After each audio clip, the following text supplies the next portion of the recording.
Welcome to the Real People, Real Business Show. My name is Stephanie Hayes. I'm a business strategist and coach who loves to speak with like-minded entrepreneurs to share their real stories and gritty details on building their business. On this show, you won't hear about glamorized entrepreneurship journeys that you see online. You won't be told how to make six figures in 6 weeks.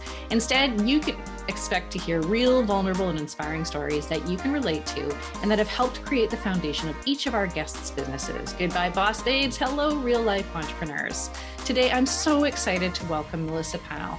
Melissa is a writer, mother, and coach living in Northern California.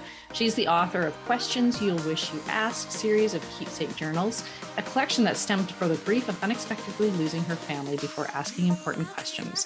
Melissa believes that everyone is a writer if given the right prompts, and that we're all here and connected no matter how insignificant we feel sometimes, and that every story matters. Welcome to the show, Melissa, and thanks so much for taking the time to share your story today. Thank you so much for having me. I'm so happy to be here. You're in Northern California. Where are you? I am in Sacramento. Oh, are you? Okay. I have lots of friends in that area and I have just visited recently and I love it. So tell me your story. How did you get started? Where did you start? I know you have a very different path than kind of where you ended up. So I'd love to hear about it. Yeah. Well, thanks again for having me on. And that question is one I've given a little bit of thought to because I want to be able to answer it. And I think that where I started in this kind of like act of my life is that I had a really tough couple of years where I did lose a lot of my family. And I've always been a fan of therapy, but I was in therapy at that time, thank goodness. And my therapist, throughout the course of our work together, she actually became a coach. Like she sort of took her therapy or her therapist hat off and put her coaching hat on and really talked me through what this difference was. And as we worked together, of course, I'm grateful for the modalities that I think her extensive mental health training afforded me, especially when I was in this really early deeply like vulnerable, needing to sort through a lot of trauma, and watching her become a coach and realizing, just to kind of summarize the way that she explained it to me and the way I've always understood it since becoming a coach, is like there's like someone who you like, if you're playing a sport, there's someone you would go to if you were injured, and that might be like a sports doctor. And then there's someone you might turn to if you just want to really up your game and get consistent and work on your mindset, and that would be a coach. And so I almost looked at it as like this line where if you're dipping really far below the line and like you're having trouble taking care of yourself, your health is suffering, it's very blurry. And I know I have an incredible coach right now who we are totally working through trauma. So this isn't to say that like coaching can't also talk to our deeply painful parts, but she showed me how much asking questions like you do as a coach can help us to identify basically what's right and like grow that. And so that's kind of where my journey started, because watching her do that, I was somewhat newly sober and looking to become an actual adult. I was 27 when I got sober. Gosh, it's weird. The older you get, the more you forget like what was this year. My mom died when I was 29, which was another major just life changer. And then I went back to school. And when I was in school, I was like, this psychology degree that I ended up getting just really kind of fit right in with the coaching that she was doing. Anyway, this is my long path to saying I am a trained life coach. That's what I've done since, again, the years are escaping me, but 2016. And even as I say that, that's not exactly how I'm hanging my shingle today. I'm not technically even accepting new clients. Like I have a couple of clients that have held on since this was my main thing.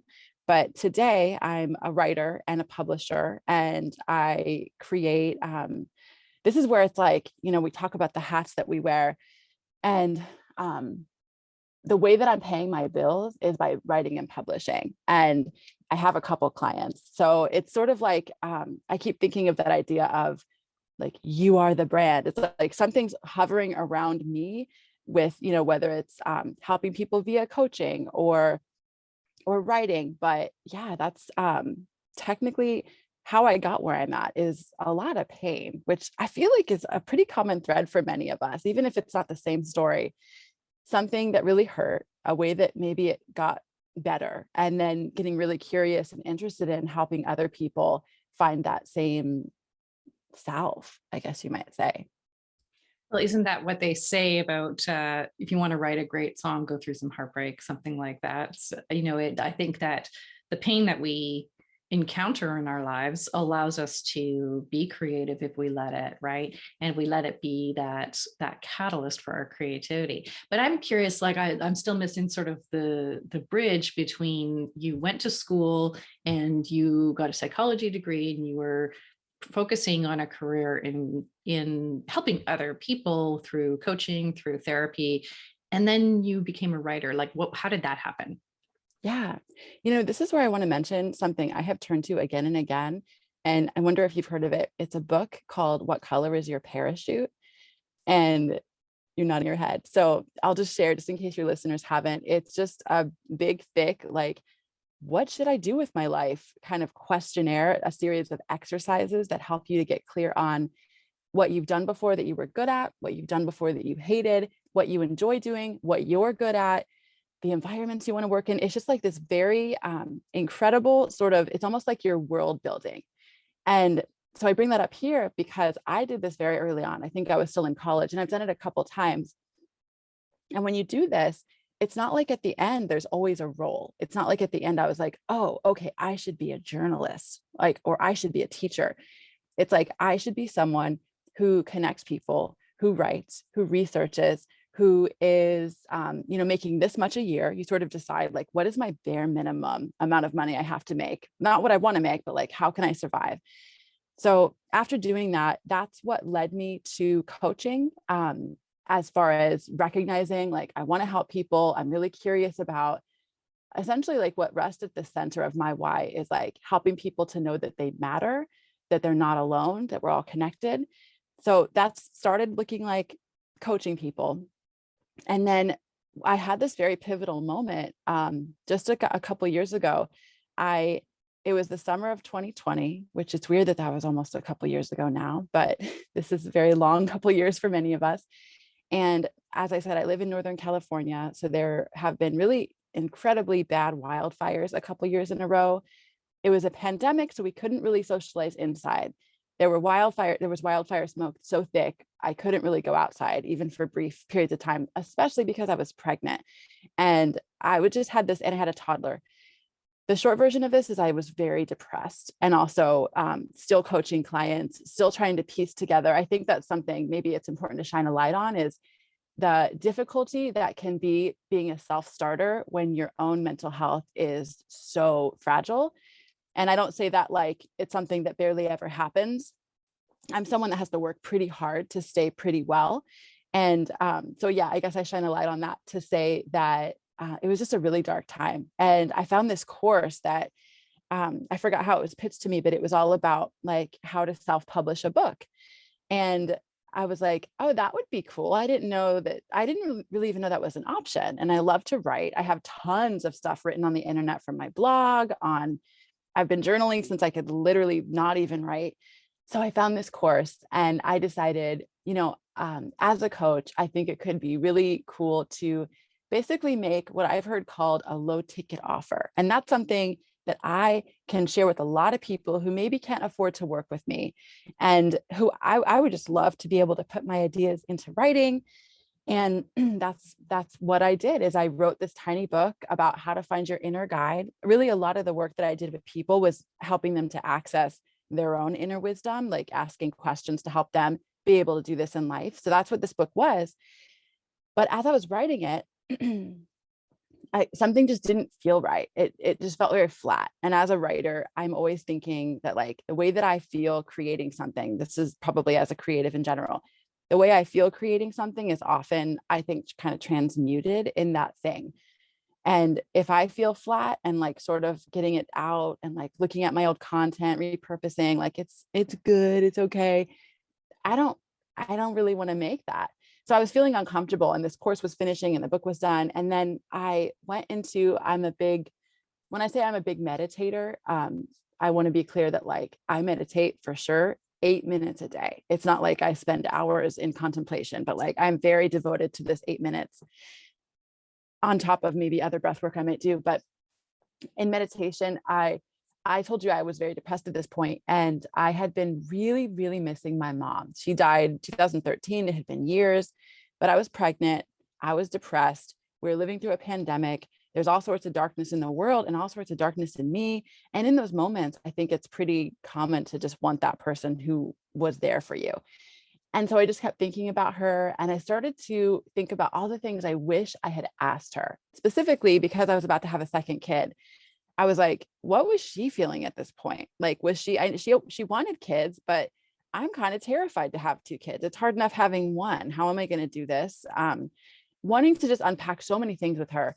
So I started to write down all these questions I wish I had asked her. And I was thinking, I'm going to write the answers to these questions to my kids. This is divorced from my business. This was just kind of to fill my own creative well, because I was just feeling very depleted and dark. And so I sort of put that book that I had been working on aside. And I was like, I'm going to make this the focus of my course that I'm taking. I'm going to publish a journal for mothers and daughters, because I'm a mother and I have daughters and I miss my mom. And I've since published lots more for the other dynamics, but like that was really where it started, with that pain. And it was just all the questions that I wished I had asked my mom and that I wanted to write down for my daughters.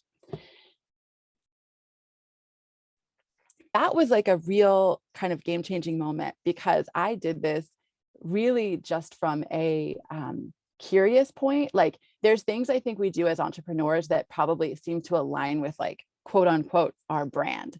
And like the things that I would write about, the confidence, mindset, finding your inner guide, like this didn't fit with that. I didn't even know how to, when it finally published, I was really excited about it, but I didn't even know how to share it with my newsletter or my people, because it's like, I don't even know if they're parents. I don't know. Just kind of questioning, like, where did this come from and where does it belong? And then I started sharing about it, and it just, I think, landed in this very perfect place of need, where people were really wanting to connect in a really authentic way. I mean, also to kind of shine a light on the political and cultural climate of the last, I mean, forever, but the last, 3 or 4 years or so, I think can really be dividing among generations. And I think I started to see this be a way for people to talk to their parents about stuff that wasn't necessarily going to get them in a big fight, but might explain why their parents thought the way that they did. And anyway, I basically created this not knowing where it would go, and it just kind of ran away. And I had never published a book before and didn't even know that this was such a big deal at the time, but it started selling like thousands of copies pretty early. And I was sort of just like, oh, so this was what I found, like not looking for it. Like this had sort of just come. And I'm not saying that, I think something I like to add around here is never in my life from a deep depression have I created a big, I say best-selling book, but I did this time. And also that isn't always the case. It doesn't mean that from depression, we should always be like mining our pain. And like, I think if I'd asked myself, how can I monetize this? Or how can I make this into something that can pay my bills? Probably would have been completely different. But that was the bridge, the important bridge I crossed. And then I was like, I love writing. I can self-publish. Apparently this is a door you can just open for yourself. I think I'd always thought I had to wait for a publisher. I have to wait for someone to think I'm worthy and I have a big enough following. And it turns out my very, very modest sized following is actually really dedicated, and enough people to kind of get the organic growth of the books that I create going. So I just kept making them. And now I really just see clients that are sort of kind of left over from a couple of years ago, that partly too, because I'm a mom. I think that's another important part of my priorities, is like, even something like this, it's like, I have to like really go through a lot of hoops to have this specific time free and make sure my kids aren't making noises. And it's just hard right now to do that when it comes to my household, my particular household. So yeah, so that's sort of my long path to where I'm at right now. So you're focusing now primarily on your writing, or are you still coaching or doing writing coaching? Yeah, it's funny. I feel like I should be doing writing coaching because that's now most of the inquiry that I get. And I am considering creating some kind of just like, pay what you can. Here's how to self-publish a book, just very simple um, offering on my site. But right now, I'm primarily working on my books. And then what I do as sort of a small portion of my months is I'll coach literally one Saturday a month. I have 3 clients. So yeah, so that's probably going to change. I think another thing it's important to say is that when I talk about hanging a shingle, that like idea of like, here's what I do. I don't actually say what I do a lot because I find well, let me think about how I'm saying this. Ultimately, where I'm at has changed so much since I started. And I guess I'm just continually open to that. So I'm not like taking the coaching shingle down. I still really enjoy helping people. If I could split myself in two and my time could be better spent working one-on-one with people again, I would be doing that. But right now I'm finding it's better spent being able to be flexible with my time. I might work at 11 p.m. at night, and that's on a time, at least in my time zone, I'm going to see a client. So yeah, so I'm mostly just writing and publishing at this point. But that's okay. And what I love about your story is that you sort of you've navigated and went with the flow in your life. And at this season of your life, what works for you with little kids and, whatever you've discovered in terms of your own working style, what works for you is to be a writer and to self-publish. And there is no business police that say you have to be coaching or you have to be doing something else, and you're kind of feeling into that. And I think being really rooted into who you are as a person first and what you are really kind of driven by, that's the work I do with my clients right off the bat before we ever get into any of the strategy around their business, because that has to be in perfect alignment if their business is going to be something that they can put their energy towards. So I really love that you sort of carved away this version of yourself and this version of your business, and who knows what's going to happen 2, 3, 4, 5 years down the road. You're allowed for that to evolve. And I think that's what people don't realize is like they think they have to design this one business model and stick to it for the rest of their lives, but that's totally untrue. Every business I've seen has evolved over time. So I think continuing to be curious and find those other opportunities, serves all of us really, really well. Yeah, no, I so agree. I love that that is the work you do at the beginning because that probably saves people so much time and money and energy to get really clear about the roots. Like, I don't know if you use that metaphor, but to be so deeply rooted. And you're making me think of years ago, I remember hearing an interview with, gosh, I can't even remember his name, but do you know that account, Humans of New York? And it's, again, if your listeners haven't, it's just these really beautiful stories of everyday people along with a photo, and you get very invested, and it's people in New York and their stories. And I remember hearing him talk about how if he had waited until that thing he was doing looked like that thing he was doing, then he would have never started. Basically, I forgot where it was he started, but it's like our businesses and what we think that we're doing changes so much. And this is where, to be transparent, I had a judgment. I think I've become aware of like, I'm a highly judgmental person in that my brain just categorizes very quickly, good, bad, good, bad, good, bad. And I'm constantly doing the work of like pausing and looking at, okay, you've assigned a goodness or a badness to that, sort of like unpacking that in my own life. And I think I would have said, okay, Melissa, first you were a life coach, then you were a podcaster, and I still have a podcast, but I'm not creating the episodes right now. Then you're a writer, like get it together. What are you? Because your people are a little confused. And that voice is informed by some of the, I'm going to say the bro marketing culture, but also just my own inner critic. It's like we feed our own inner critic with outside influences. And I can get a lot of the bro marketing culture of like, you need to niche down, you need to work on your SEO, you need to. And I think that is something that, as uncomfortable as it is, even as I unpack it with someone, I am constantly just trying to be like, what is at the center of this? And if that wants to evolve, if in 2 years I'm opening a restaurant, I don't want to do that. But just for example, like that's what wanted to evolve around this why of like connecting people and helping people. I think if anything for me, it's letting go of the ego of like, because this kind of gets to the point of your podcast. I feel like so often we see success stories. Like I see Brandon from Humans in New York and just think, wow, he's just so articulate and he knows exactly, like that account is so niche. Like I know exactly what to expect. My brain doesn't say all these things, but it's just really easy to see the finished product and not see the in between, because he probably only had 1,000 followers for that, or he probably, I don't know. This is the in between.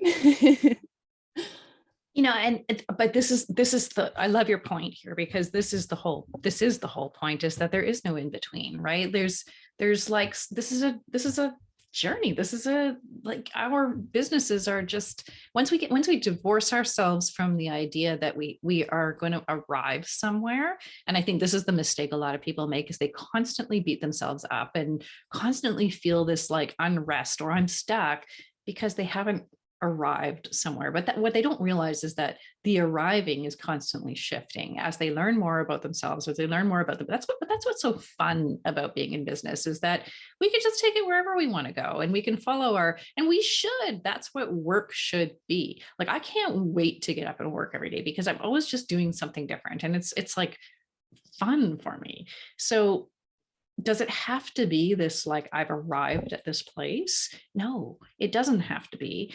And it can continue to evolve. If you're always like doing, in 1 minute I'm a zookeeper, and the next minute I'm like a coffee bean expert, then maybe you're going to have some issues with traction, right? But if what you're doing is constantly growing and evolving, good, it should. Because if you don't, you're going to stay stuck in one place. Mm.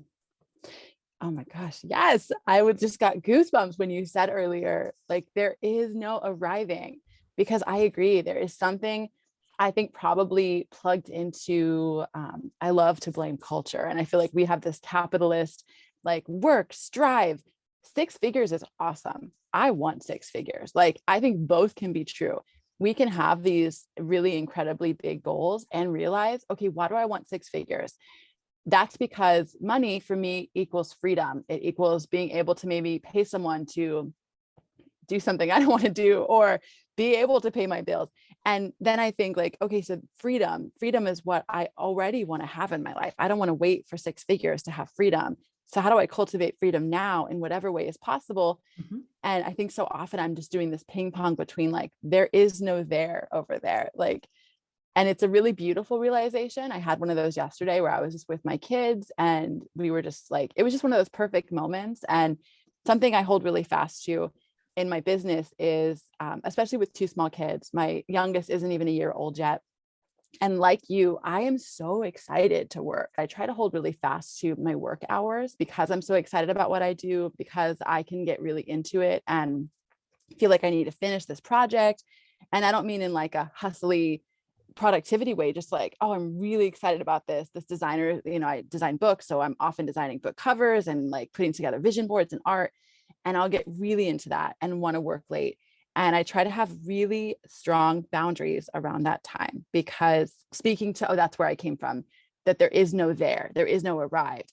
And I have journaled about my ideal day in the life, right? Like when my business, my career, my house, my confidence, like my, all of it, like, what does that day look like? What am I doing? What am I feeling? And one of those things I've written is I work 4 to 5 hours a day. And so because I want that, like I try and implement that right now. I'm not going to work crazy hours right now to try and get to that life in the future and be all stressed out because I want to be free. Because it's like, this is my life right now. And yeah, so. And like this concept of the business police, like it once you go out on your own, it takes a while to unlearn that culture of work where we're, accountable to someone. And they're like, here's the thing. My clients don't give a shit what I'm doing all day. They don't care. They don't have the time to care. When we show up and we get on a call together, I am there and I'm present for them. But if I want to go for a run at 12 o'clock, I can go for a run at 12 o'clock. Like, there's nobody's paying attention. And when we get past that idea that there's always someone watching or that we have to be accountable to someone else for our time. I mean, that is my biggest trigger is I don't want anyone to own my time. And I think when you talk about freedom, I actually think what it really is choice and the ability to choose. So I might choose to work 10 hours today, but I chose, right? It wasn't put upon me, and that is freedom. So I think that there's like, this is what I've gone for so many years in the work that I do with my clients, is just making sure that I understand them first. What is their preferred way of working? What is their, like, what are the constraints that they have? How does their energy flow? Like, are they a person who wants to work for, sprints and then take a break, or, whatever? Everybody's got something different. I want to bookend my week, so I have Mondays and Fridays without any like calls. Everybody's a little bit different, and that'll evolve over time. And so I think this finding your path and finding your own, and that's going to change. Your kids are going to get older. I've got teenagers now. That has changed the way that I work and the patterns of my time. And that's fine. So we have to be like water, right? We have to be like water flowing through our little business canyon. This metaphor is getting really bad, but you know what I mean? I do. Yeah. No, I think that is, you're actually reminding me. I'll just go to I'll buy you a ticket to this train of thought. And Beautiful Chorus is this really beautiful chorus, and they sing mantras, and I'll often have them playing in the background. And one of them is, be like water, my friends. And I just so resonate with that willingness to flow, to admit when ultimately you've changed or your lifestyle has changed. I think I'm constantly in conversation with my future self, asking like, what will I have wanted to do? Based on how I feel and who I am right now, what choices will I have wished I made?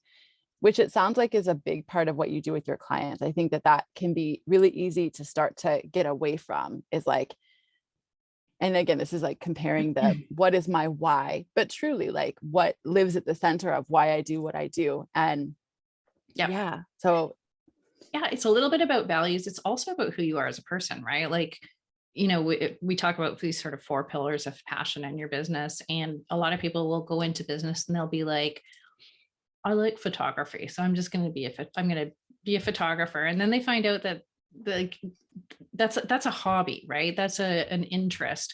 But in business, there's sort of 4 pillars of passion. There's like the people that you work with, there's the offers you create, there's the skills and experience that you have, and there's the way that you want to work. But in traditional business, we're taught start with your customer first. But that's not always going to mean that you're going to create a business that's aligned with who you are, because that's not my main pillar. That's not my main focus. I know who I want to work with, but I'm driven by how I work. And I have very, very strong passions and desires about the way that I want to work. And so when we build a business based on that first, then we have a business that we actually like. But I think a lot of Tanya Lee, whose program I mentioned earlier, she says, look, you can want whatever you want, but you have to like your reason for wanting it. And I think that this is where we come from in business a lot, is that it's no longer true that the only thing we strive for is money. And it's totally okay if you do. I like money. I want to make as much money as I can. I have no shame about the idea that I want to be pulling in as much as I can. And I will totally but I like my reason for wanting it, right? And a lot of people come to me, and their reason for wanting to kind of grow their business is often not money. It's that they want their business to feel good. And they are stuck in this business model where there's friction, or it's not really aligned with who they are. And so you like following this path to what felt really good for you is such a great example. And I actually would love to know a little bit more about the writing you're doing right now. Like, are you focusing on a specific topic or type of writing, or are you kind of following whatever comes to you? Yeah. I'm kind of doing a combination of both. So I kind of like accidentally stumbled onto self-publishing, and as someone who'd been blogging and, writing a newsletter and writing social media posts and like writing in my journal, I was like, oh, I'll start writing books. And that led me to learning about this, getting a big education in self-publishing and the amount of intentionality that can create, there's a large amount of writers that I used to think it was only like Stephen King and like a couple, big authors that like were paying their bills with books. A lot of people think that. And the truth is, there's a lot of very normal, everyday folk that are doing very well just writing. And I found these people and started just studying everything about them and their path. And there's a lot to learn. But I'm taking this path to say there's this idea that applies to lots of places in business, and that is writing to market. And that's like recognizing, okay, here's what my customers seem to want. Here's what the market seems to want. I'll create that. And then there's that idea you just talked about like, but how does this feel? Because let's say, let me tell you, I have this software that can tell me like what people are searching for as far as books go and what is selling, like what is selling a shit ton as far as books go. And one of the books I found that was selling like $50,000 worth of sales a month is How to Eat Cock, Recipes with Chicken. And it was literally a recipe book, but it was like a gag gift that I feel like people are getting their like aunt, like, oh, look at this, huh? But I bring that up to say, I'm not just going to create stuff that is selling a ton. I'm going to look at, all right, what do I want to write about? And where does that overlap with what people are looking for? So I have found myself tending to write about, for one, I largely create journals right now. They're journals full of questions. So it's sort of like, and some of them are meatier than others, meaning some of them I have more of my own work intermixed with questions.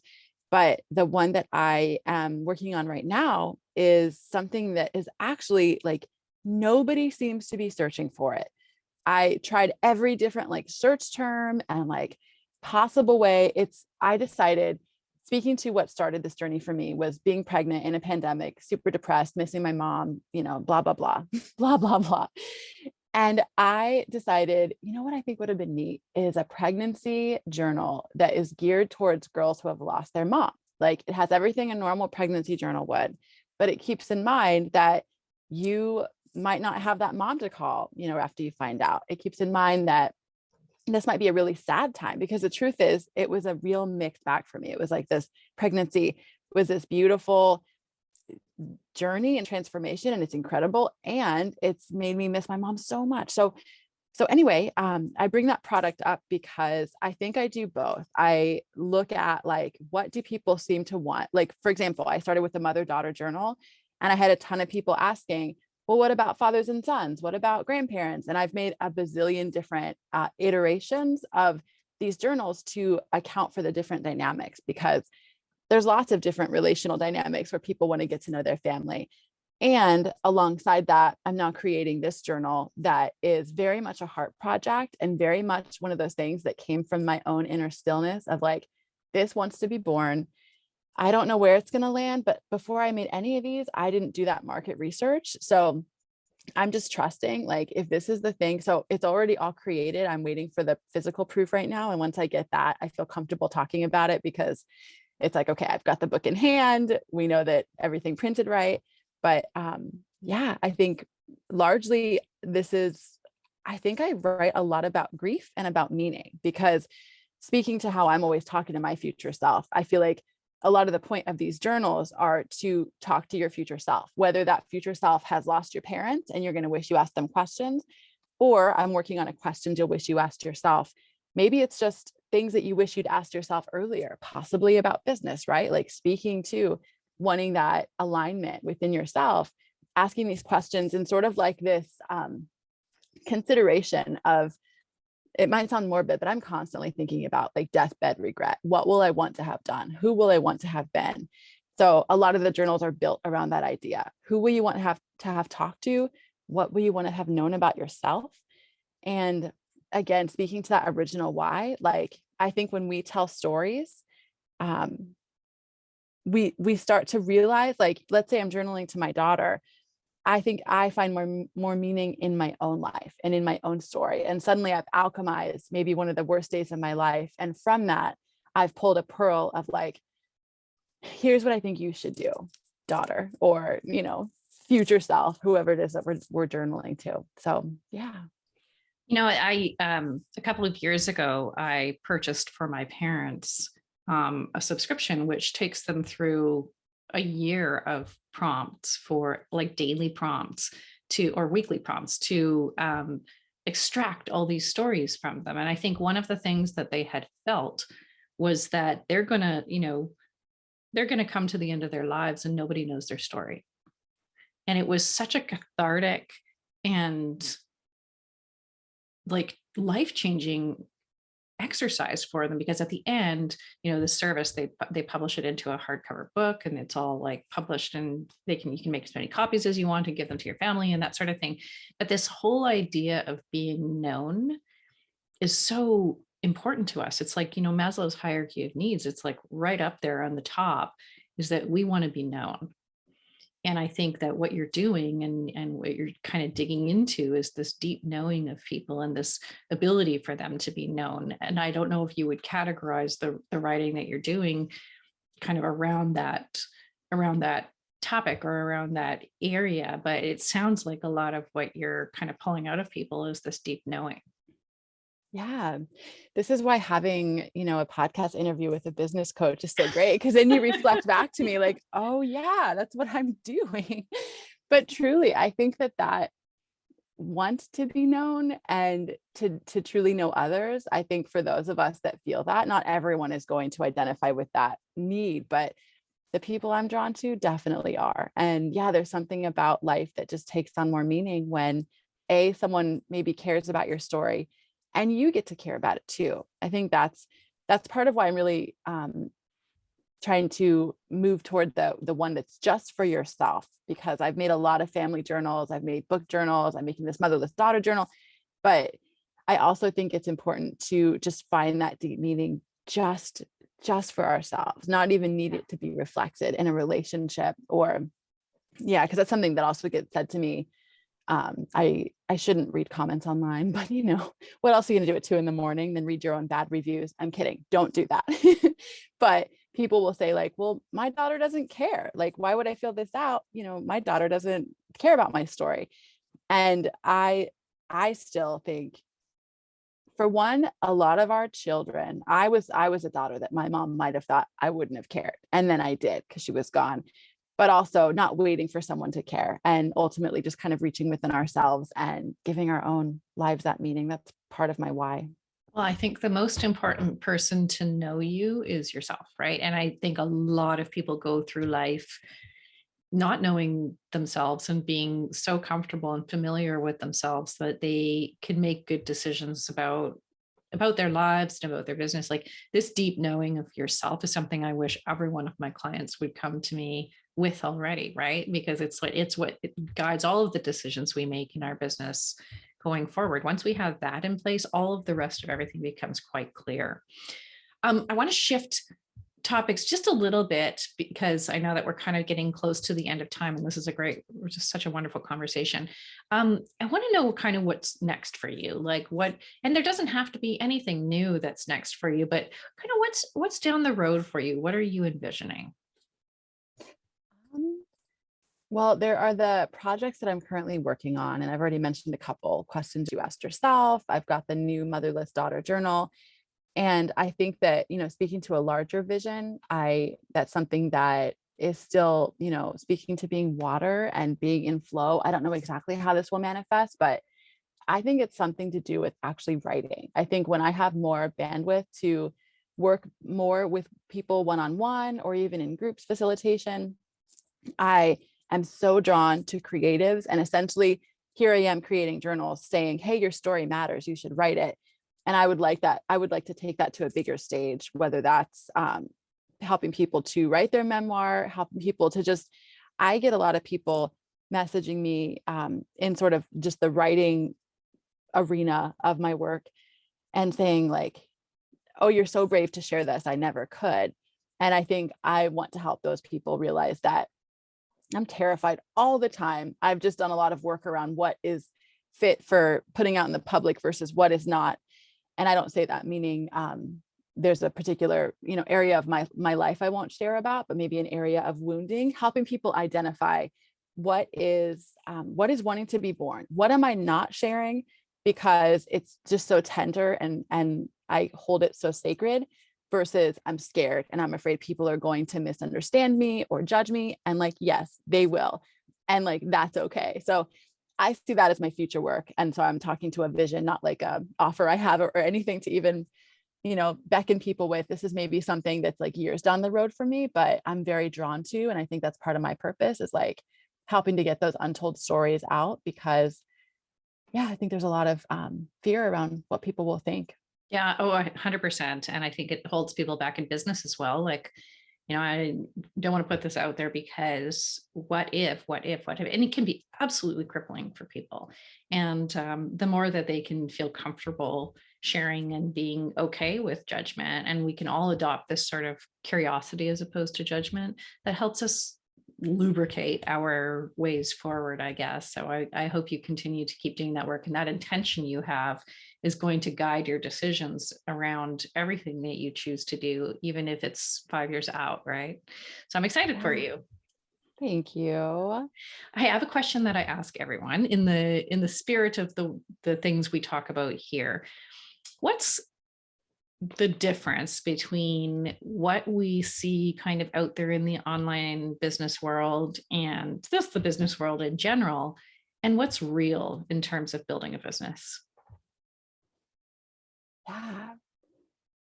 I think that even just in the way I want to answer this question is part of the difference, because as a deeply sensitive, almost painfully self-aware person, I think what I would say are the days when I am just sure this is never going to work.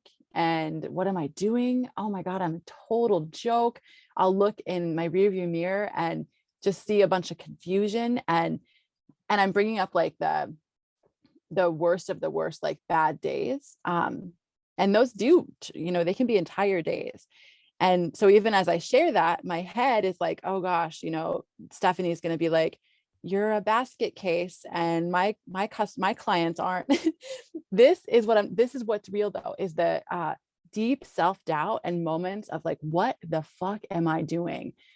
And then the beautiful thing about time, and the painful thing about time, but is that it will change and I will feel differently. And I think that ultimately, we don't get to see those moments. And when we do, I also think there can be this double bind, because thinking to social media culture, and I'm not even going to act like I don't do this. I think we'll see these like vulnerable shares where it's like, I'm having this really tough time. Here's what's going on. But sometimes if our lows feel worse than that, or if we just we forget that, like, I think what I'm trying to say is even those can sometimes seem curated. I saw this skit the other day where this very beautiful girl was like trying to frazzle up her hair, and then she had like a piece of it going out to one side, and then she pressed record and she was like, oh my gosh, you guys, look at my hair. I look so crazy today. Well, I'm just doing the best I can.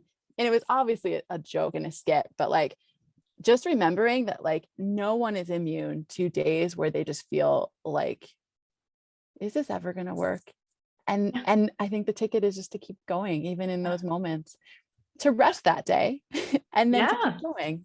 Rest is, we just have this topic up for discussion this week in my group program, all about rest and how important rest is to us being able to keep moving forward. I have a real problem with the whole productivity culture, and don't get me started on that, but like micro moments of rest, as well as, bigger chunks of rest, are absolutely critical to letting our brains kind of like reset and enable us to go and do this work, the next kind of sprint of work that we need to do. So I love that you brought that up.